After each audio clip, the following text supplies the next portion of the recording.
السلام علیکم ناظرین، یہ آڈیو ڈاکٹر مبارک علی کی کتاب تاریخ اور معاشرے کے مضمون سیاسی مخالفت سے ماخوذ ہے۔ بادشاہت، آمریت، مطلق العنان حکومت اور نظریاتی ریاست میں سیاسی مخالفت کو سب سے بڑا جرم سمجھا جاتا ہے۔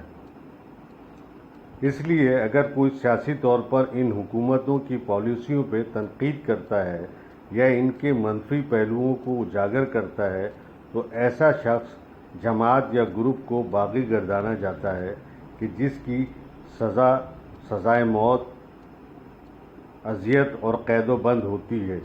اس لیے یہاں پر یہ سوال پیدا ہوتا ہے، آخر کیوں سیاسی مخالفت اور تنقید کو اس ماحول میں برداشت نہیں کیا جاتا ہے؟ تو اس کا جواب یہ ہے کہ بادشاہ یا امیر کی کوئی مقبول عام حمایت نہیں ہوتی، اس لیے انہیں ایک ڈر اور خوف ہوتا ہے کہ یہ مخالفت یا تنقید ان کی کمزوریوں کو ظاہر کرے گی، جس کی وجہ سے ان کا اقتدار خطرے میں پڑ جائے گا۔ ایک نظریاتی ملک میں تنقید کو اس لیے برداشت نہیں کیا جاتا کیونکہ اس سے نظریے کا کھوکھلا پن ظاہر ہوتا ہے اور عوام پر جو اس کا سحر ہے وہ ٹوٹ جاتا ہے۔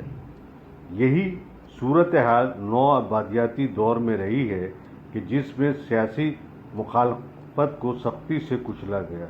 یہاں بھی ڈر اور خوف ایک اہم وجہ تھی کہ جس کے تحت اہل اقتدار نے کوشش کی کہ ان کے نظام کی مخالف اور حریف پیدا نہ ہوں اور صرف وہ لوگ سامنے آئے جو ان کے حمایتی ہوں۔ ان تمام نظاموں میں سیاسی مخالفین یا حزب اختلاف کو خاموش کرانے کے لیے جو حربے استعمال کیے جاتے ہیں، ان میں موت سے لے کر قید و بند کی صعوبتیں اور اذیتیں شامل ہوتی ہیں۔ ان سزاؤں کے دو مقاصد ہوتے ہیں، ایک تو وہ شخص کے جو سیاسی طور پر متحرک ہے اس کے اندر کی توانائی کو جسمانی اور روحانی طور پر ختم کیا جائے، دوسرے باقی لوگوں کو اس کی مثال دکھا کر بتایا جائے کہ اگر انہوں نے بھی مخالفت کی یا حکومت پر تنقید کی تو ان کا حشر بھی ایسا ہی ہوگا۔ اس پر ہی اکتفا نہیں ہوتا بلکہ اس کے گھر والے، رشتہ دار اور دوست و احباب کو بھی نفسیاتی طور پر ڈرایا، دھمکایا اور ہراساں کیا جاتا ہے۔ سیاسی لوگوں یا کارکنوں کو یہ اذیت انہیں سیاست سے دور رکھنے کے لیے دی جاتی ہے۔ یہی وجہ ہے کہ جو لوگ ان کے بارے میں پڑھتے ہیں یا جانتے ہیں وہ خود کو سیاست سے دور کر لیتے ہیں۔ یہی مقصد ان حکومتوں کا ہوتا ہے کہ لوگ خاموش رہیں اور حکومت کے معاملات میں دخل نہ دیں۔ قید و بند اور اذیتوں کے علاوہ ایک اور حربہ جو سیاسی مخالفین کے لیے استعمال کیا جاتا ہے وہ یہ ہے کہ یہ لوگ محب وطن نہیں ہیں اور حکومت اور اہل اقتدار کی مخالفت اس لیے کرتے ہیں کیونکہ وہ حکومت کو کمزور کر کے دشمنوں کو فائدہ پہنچانا چاہتے ہیں۔ چنانچہ انہیں غیر ملکی ایجنٹ، ملک دشمن اور دہشت گرد قرار دے کر عوام میں ان کے کردار، ان کی سرگرمیوں اور ان کے سیاسی نظریات کے بارے میں غلط فہمیاں پیدا کی جاتی ہیں۔ اس کا نتیجہ یہ ہوتا ہے کہ وہ جن لوگوں کی بہتری اور مفاد کے لیے کام کرتے ہیں انہی میں وہ بدنام ہو جاتے ہیں اور لوگ انہیں شک و شبہ کی نگاہ سے دیکھتے ہیں۔ جمہوری طرز حکومت میں سب سے زیادہ اہمیت سیاسی مخالفت اور تنقید کی ہوتی ہے، مگر ان ملکوں میں کہ جہاں جمہوری ادارے اور روایت کمزور ہیں وہاں اس تنقید کو برداشت نہیں کیا جاتا اور اہل اقتدار اپنے سیاسی مخالفوں کو دہشت زدہ کرتے رہتے ہیں۔ لیکن وہ ملک جہاں جمہوری ادارے مستحکم ہوں وہاں حزب اختلاف کا کردار اہم ہو جاتا ہے کیونکہ یہ حکومت کی پالیسیوں اور ان کی کارکردگی پر نظر رکھتی ہے۔ یہی وجہ تھی کہ سب سے پہلے 18ویں صدی میں انگلستان میں حزب اختلاف کے لیے کہ اس کردار کو جمہوریت کے لیے لازمی سمجھا گیا اور وہاں پارلیمنٹ میں سیاسی مخالفوں کی جماعت کو ہز میجسٹیز اپوزیشن کہا گیا اور اس کے رول کو سرکاری طور پر تسلیم کیا گیا۔